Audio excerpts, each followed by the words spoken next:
There's a man whose fingerprints are on every film you have ever loved. The way they're cut, the way they feel. He's in Oppenheimer. He's in every film that's ever won at Cannes. And I'd bet you've never once heard his name in a video about movies. You're already guessing. A director? A producer? Some genius in a black turtleneck? Not even close. This man never made a single film in his life. He was a dictator, and he had 4 words carved over the gates of his own film studio. Cinema is the strongest weapon. He was right, he just never understood that the weapon would get turned around and aimed at everything he believed in. So let me make you a promise. By the end of this video, I'll draw you one straight line, from a tyrant's vanity through the rubble of a world war, all the way to the exact way Christopher Nolan cuts a scene. Once you see that line, you will never watch a movie the same way again. His name was Benito Mussolini. The most powerful weapon he ever built ended up destroying everything he stood for. And to understand how, you need to know exactly who this man was. Most people meet Mussolini as a punchline. The fat man on the balcony, the clown standing next to Hitler. But before any of that, he was the most powerful man in Italy, and for years, one of the most admired men on earth. So who actually was he? He was the dictator of Italy, the original one, the first fascist, and I mean that literally. The word fascism is his. He invented it. Hitler studied him. Franco studied him. Every strongman who came after was reading from a playbook this man wrote first. He was born in 1883 in a hard little village called Predapio, the son of a blacksmith. The violence and the vanity were there from the start. At 10, he was expelled from school for stabbing another boy with a knife. The monks who ran that boarding school remembered a sullen, brooding child, quick to his fists, who sat apart from the others and lashed out. His mother, a gentle, devout schoolteacher, prayed over him. That temper never left him. It was the whole man, already there at 10 years old. As a young man, he fought duels, actual duels, with blades, and kept the scars to prove it. He drifted, schoolteacher, soldier, and then journalist. But this was just a false flag, because Mussolini never really wanted to report the story. He wanted to be the story. And here's what most people never realize about him. He didn't even start on the right. He started on the hard left. His father was a blacksmith and a fierce socialist who named his son after a Mexican revolutionary, and young Benito grew up at his knee, raised on Marx. By his late 20s, he wasn't a fascist at all. He was one of the most famous socialists in the entire country, the editor of the Italian left's biggest newspaper, a star of the working class. Then the First World War tore him away from them. He wanted Italy in the fight. The socialists wanted peace, and they threw him out of the party. And a betrayed, ambitious man with a printing press is a dangerous animal. He swung hard the other way, and out of that bitterness, he built something the world had never seen before. He called it fascism. He married his childhood sweetheart, a peasant girl from back home called Rachele.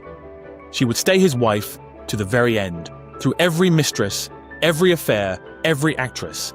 And believe me, there were many. We'll come back to them. By 1919, he'd built something new and ugly. He took angry, unemployed war veterans, dressed them in black shirts, and pointed them at his enemies. They were called the Black Shirts, his private army. And their job was simple. Italy, after the war, was falling apart, terrified of a communist revolution like the one in Russia. So Mussolini's Black Shirts went out and crushed the left by force.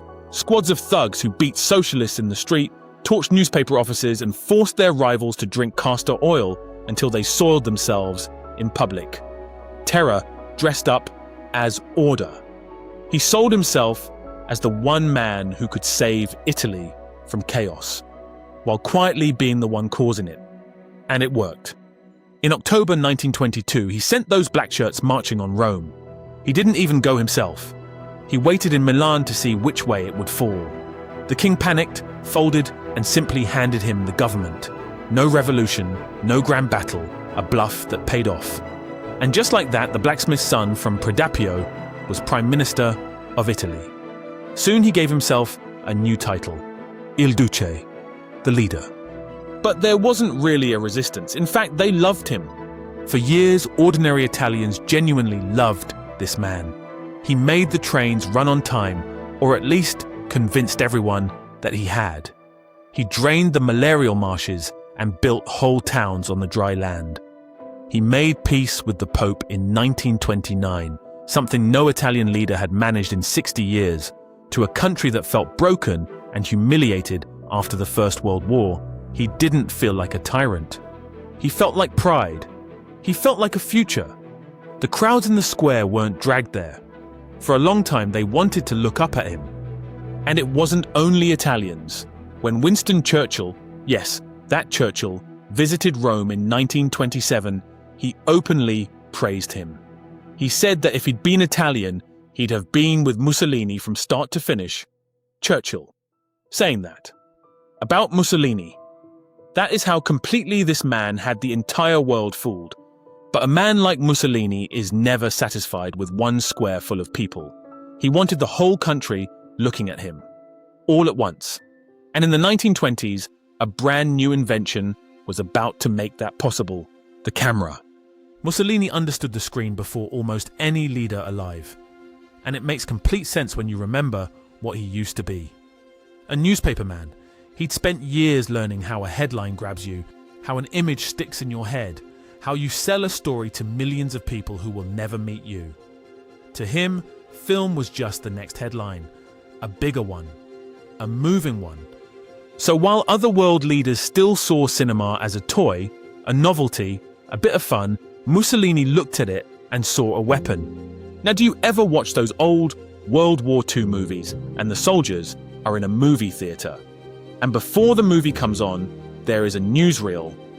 That ritual, the news before the film, Mussolini didn't actually invent it, but he was the first leader on earth to make it the law and to turn it into a weapon, pointed straight at his own people.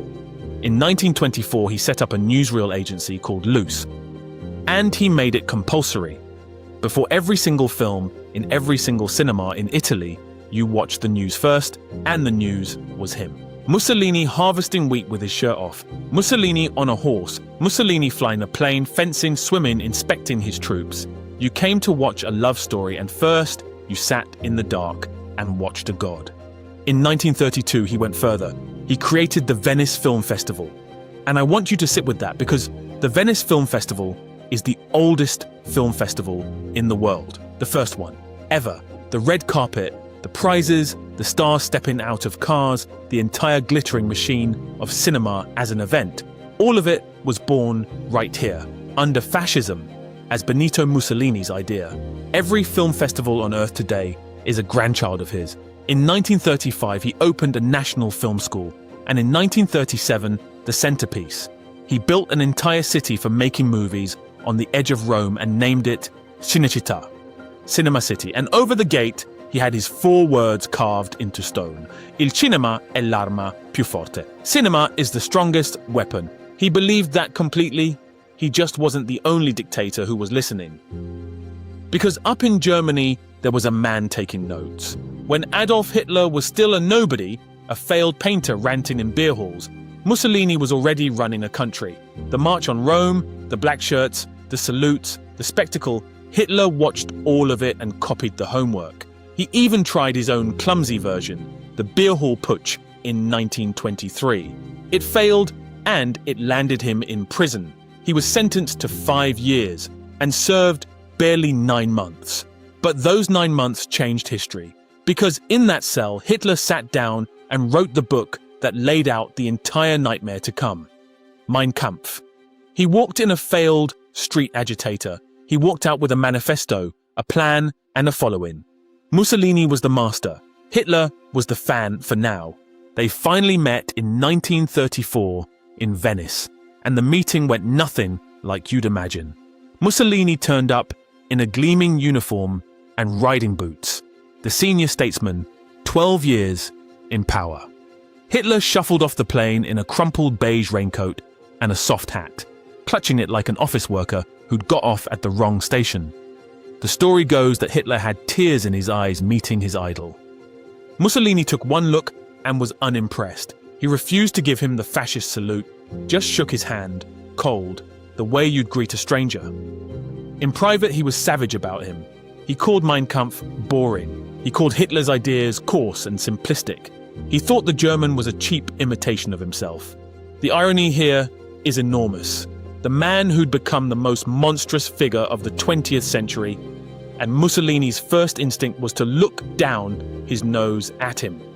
But Hitler had learned the one lesson that mattered. Cinema is a weapon. And where Mussolini mostly toyed with that weapon, Hitler aimed it.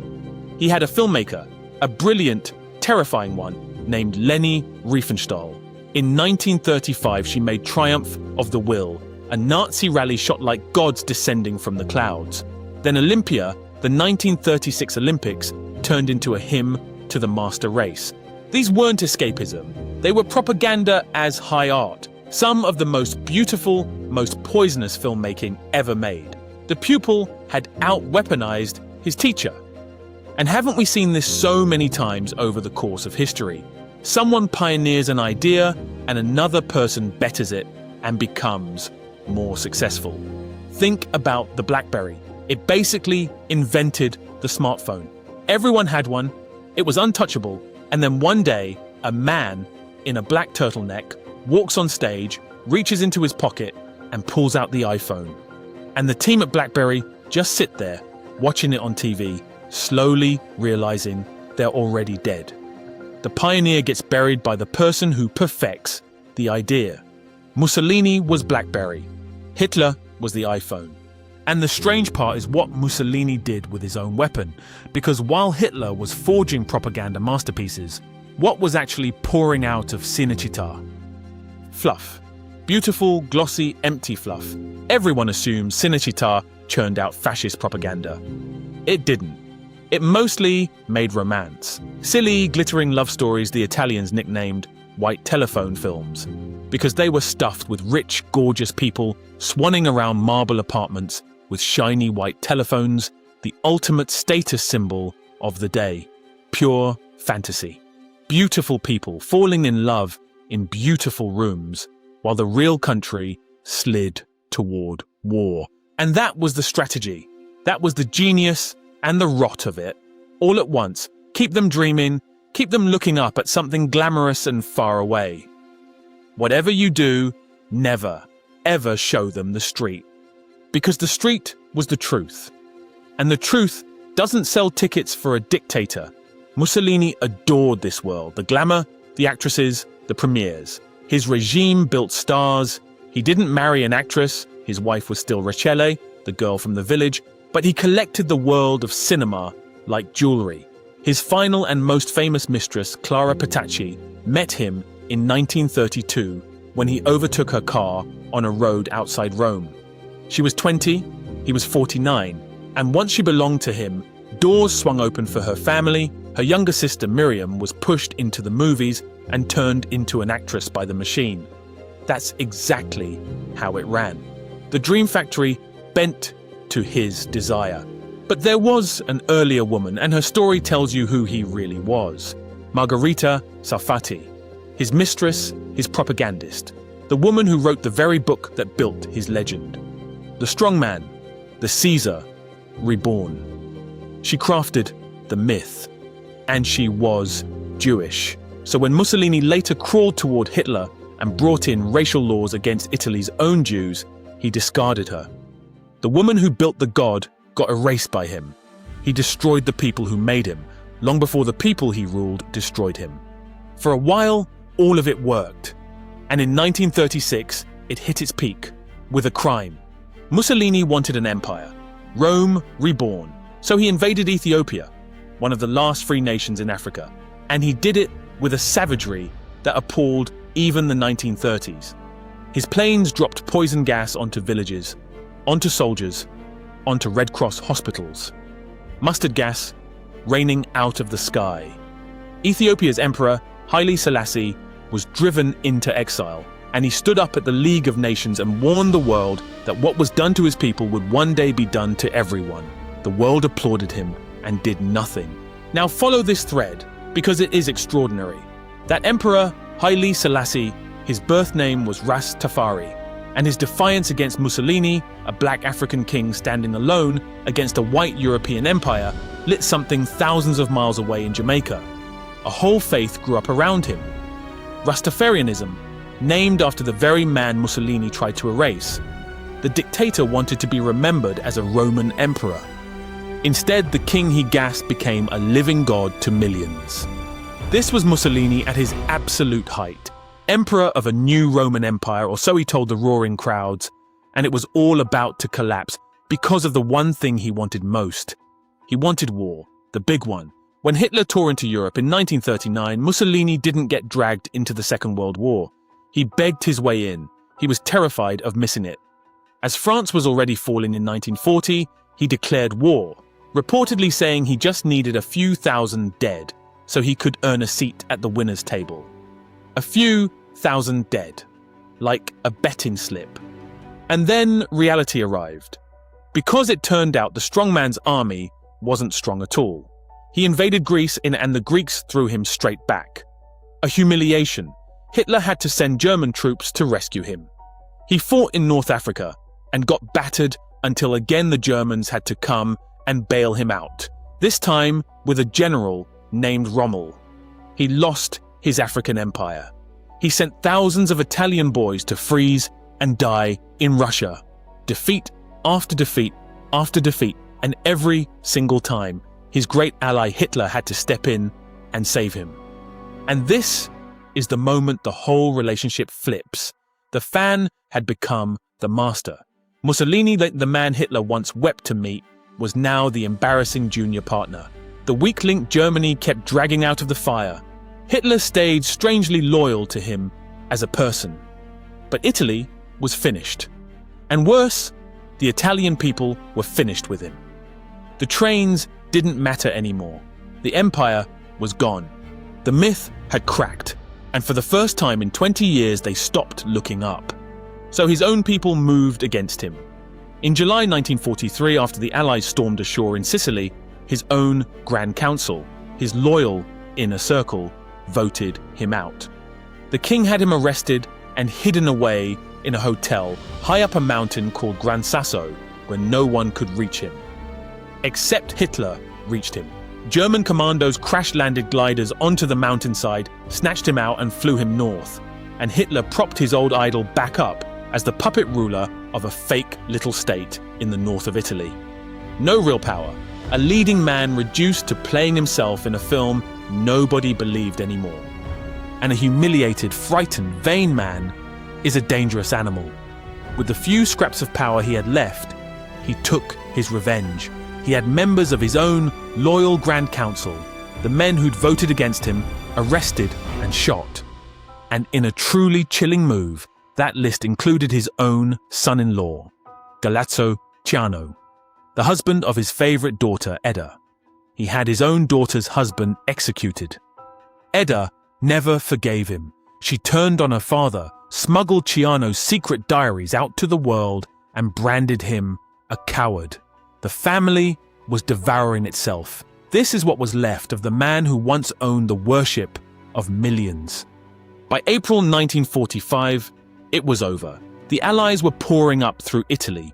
Milan had fallen, and Benito Mussolini, the man who built an entire city of cameras so the world would only ever see him exactly as he chose, made a run for the Swiss border dressed as a German soldier.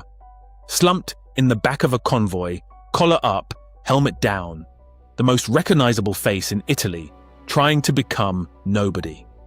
It didn't work. At Lake Como, partisans stopped the convoy and recognized him on sight. Of course they did. A man who lived to be seen does not get to vanish. And think back to that bold 10-year-old who stabbed another kid in a schoolyard. By the end, every ounce of that boldness was gone. One of the partisans described his face that final night. He said it was like wax, the stare glassy. He read in it, utter exhaustion. The performer had no performance left in him. The strong man was, at last, just a frightened old man who already knew the ending had been written. On the 28th of April 1945, they stood him against a stone wall next to Clara Petacci, the mistress who refused to leave him, and shot them both. And that should have been the end of it. It wasn't. They drove the bodies to Milan, to a square called Piazzale Loreto, and dumped them on the forecourt of a petrol station. And the city came. Thousands of them. People who had buried their sons in his war. People who had starved under his rule. And they fell on the bodies.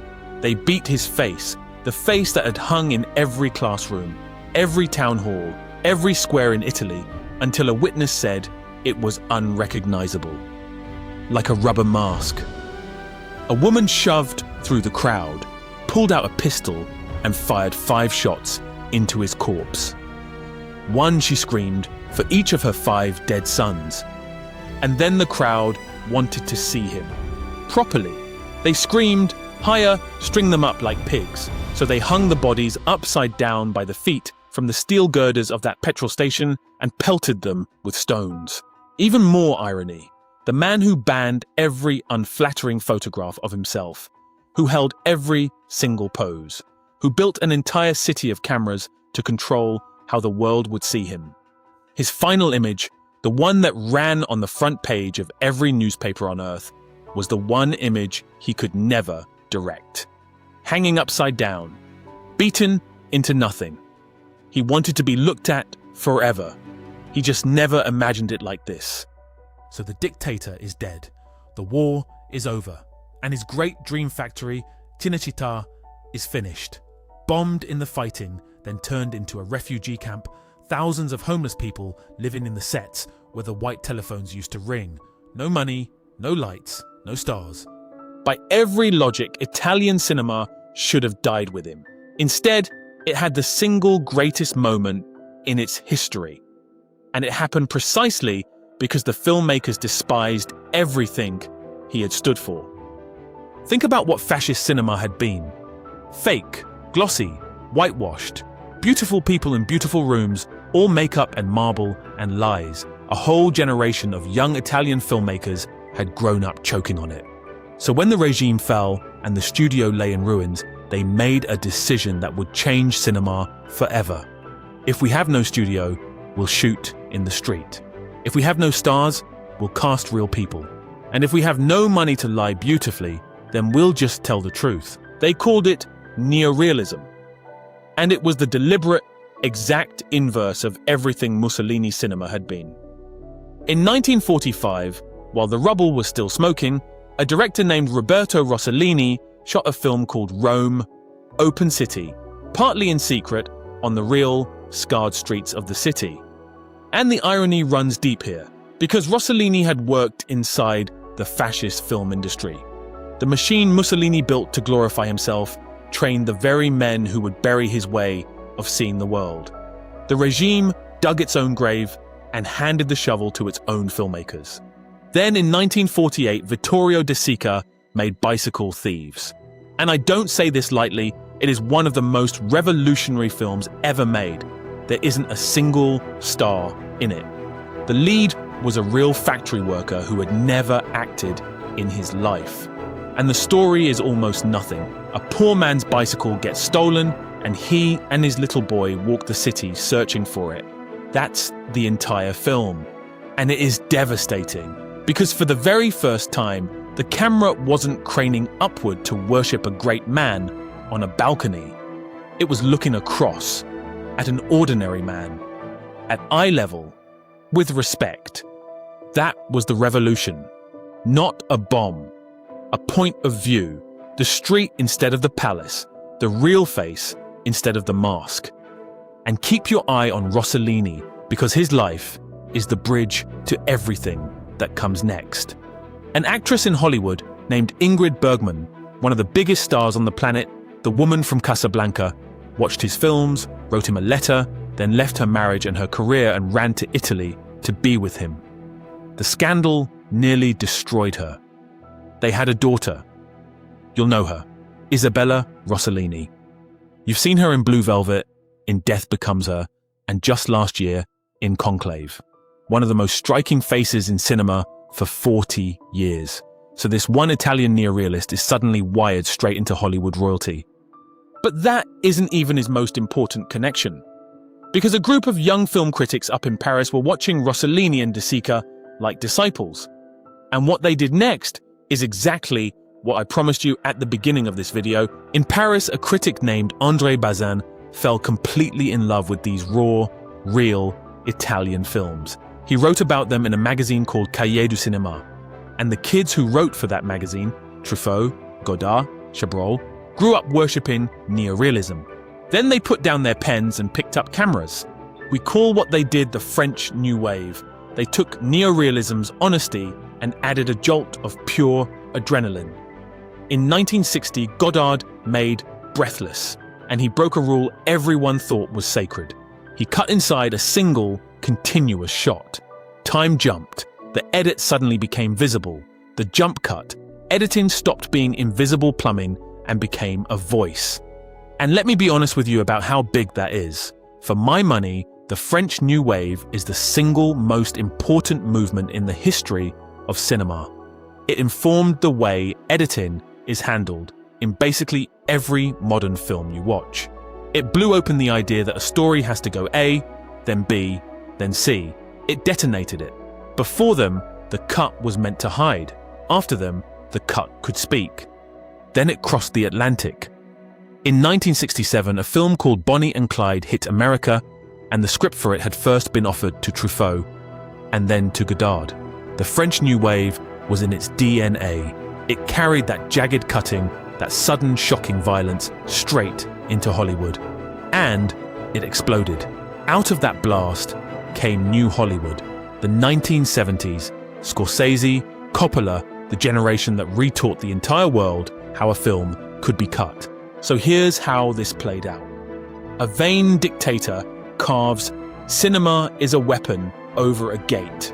The studio falls. The survivors invent the street. The street becomes a French magazine. The magazine becomes a French wave. The wave becomes one audacious jump cut. The cut becomes an American explosion. And the explosion becomes the grammar of every serious film you watch, right up to the way Christopher Nolan slams two timelines together in Oppenheimer. From Mussolini's Vanity to Nolan's Edit. Everyone credits the French New Wave for modern cinema. And they're right.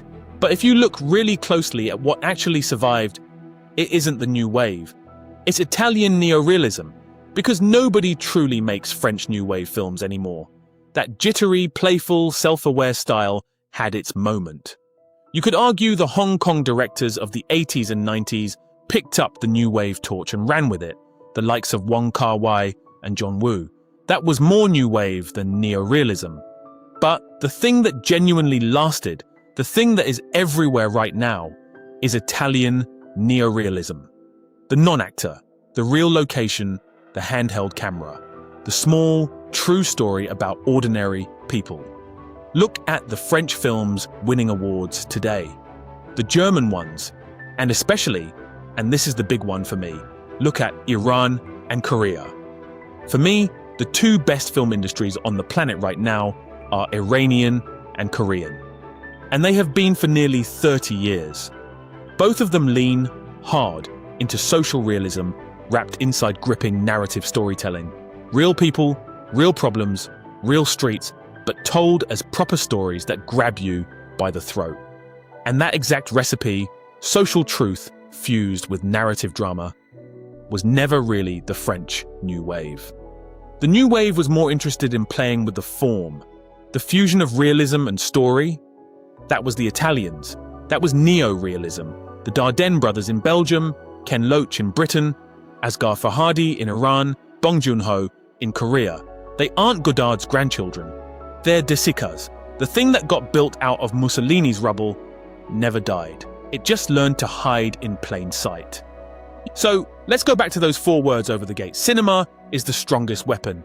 He was right. He was just pointing it the wrong way. He thought the power of film was the power to make you look up. At the myth, at the man on the balcony, at the god in the white telephone apartment. But every film that truly lasted, every single one that rewired how we see, did the exact opposite. It turned the camera down and across to the man with the stolen bicycle, to the real face on the real street. Mussolini built a machine to turn himself into a god. What outlived him was the precise opposite of a god. It was a mirror. And his city of cinema, Cinecittà, is still standing. It still makes films. Scorsese shot Gangs of New York there. Ben-Hur, Cleopatra, Fellini's La Dolce Vita, HBO's Rome, all of it came through those same gates. But I'd put real money on this. Until you watched this video, you had no idea it existed. You'd never even heard the name. The most ambitious film studio, one of history's most infamous dictators ever built, and to almost everyone alive, it's a ghost. So let me leave you with this. The next time you hear about the Venice Film Festival, the Golden Lion, the premieres, the greatest films from every corner of the world lining up to be crowned there, remember one thing. That festival, the first film festival ever created, the oldest and one of the most important on Earth. It was dreamed up by a man who goes down as one of the most disgraced dictators in human history. And one last detail, because history has a dark sense of humor. That petrol station in Piazzale Loreto, where they hung him upside down for the whole world to photograph. It's gone.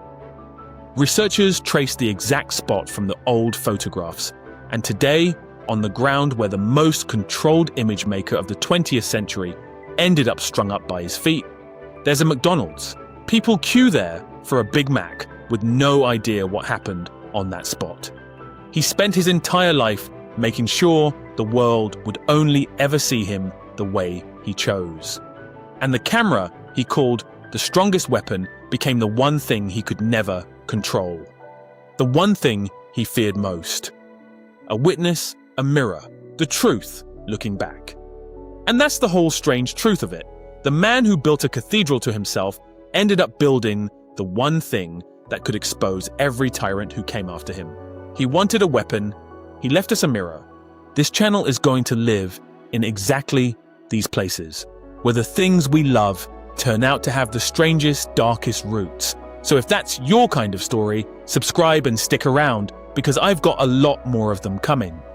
And tell me in the comments, am I wrong about Iran and Korea? This is a part of history I never really knew about. I'd like to thank Myra for the inspiration to go and research the subject, because it's a part of history that completely shaped how we see modern film and how we see modern politics. And let's just hope that this time, unlike so often in the past, we actually learn from it.